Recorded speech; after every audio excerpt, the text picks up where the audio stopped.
دائما تنادون كلمة لبيك يا عراق. لبيك يا عراق، لبيك يا عراق، لبيك يا عراق، لبيك يا عراق، لبيك يا عراق. هذه الصرخة ترهب بها عدوك. بسم الله الرحمن الرحيم. يا أيها الذين آمنوا، مو كل واحد بس الذين آمنوا، أنتم أهل الإيمان حضرتوا لميادين القتال.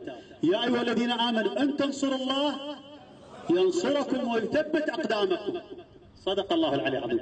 ما قال نهزم، ها والله العدو قوي والله ضربني سيارة مفخخة، لا، يثبت أقدامكم. بسم الله الرحمن الرحيم. عندما تشتد المعركة ربنا أفرغ علينا صبرا وثبت أقدامنا وانصرنا على القوم الكافرين. صدق الله العلي العظيم. لكن في نفس الوقت الله سبحانه وتعالى يرسل مقاتلين لا تأخذك الرأفة والرحمة بعدوك اللي اعتدى على أرضك وعرضك ومقدساتك وكرامتك.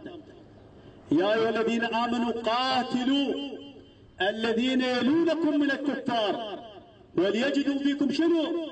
غلظة. وليجدوا فيكم شنو؟ غلظة، قوة، شدة. بسم الله الرحمن الرحيم. يا أيها الذين آمنوا قاتلوا الذين يلونكم من الكفار وليجدوا فيكم غلظة واعلموا، ايش تعلمون؟ أن الله مع المتقين. صدق الله العلي العظيم. واضح؟ لأن 3 آيات تحفظوهن وتعرفوهن، مو بس حفظ، وتعرفوهن شنو؟ يوصيك الله سبحانه وتعالى غلظة، قوة، شدة، بأس اتجاه عدوك، تسحق عدوك.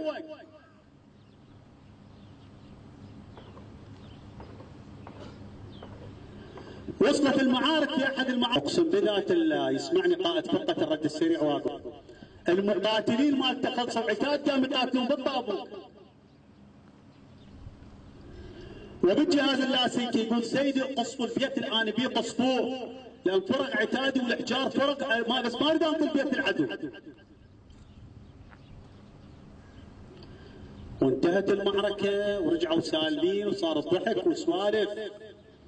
ثبت رجليك من ثبت رجليك الله وياك. أنا ما أطيل عليكم أكثر من هذا، لكن من واجبي أن أتحدث وياكم اليوم وأنتم جزء لا يتجزأ من جسدي. أنتم أبنائي، أنتم أبناء السيد وزير الداخلية. لكن شلون أبنائه؟ أبناء الشجعان الأبطال الغيورين. ماكو أبناء سيد الحقلي أنا انقلني لفلان مكان، لا ودي، ماكو، هذا الموضوع انتهى. كل احنا عندنا شهداء وكل احنا عندنا ظروف قاسية وكل احنا بس هذا ظرف العراق يتطلب انه نقاتل. دا تشوفه حشاف قدر قاطع البلدان كلها دا يجي قاتلك. إذا كيف أنا في بلدي؟ واضح؟ أتمنى لكم ولدي الموفقية والنجاح في مهمتكم للقتال والدفاع عن أرضكم وعرضكم ومقدساتكم. اليوم أنت مجاهد، المجاهد الفلاني تذكر اسمه، اليوم أنت مجاهد ابن الاتحادية.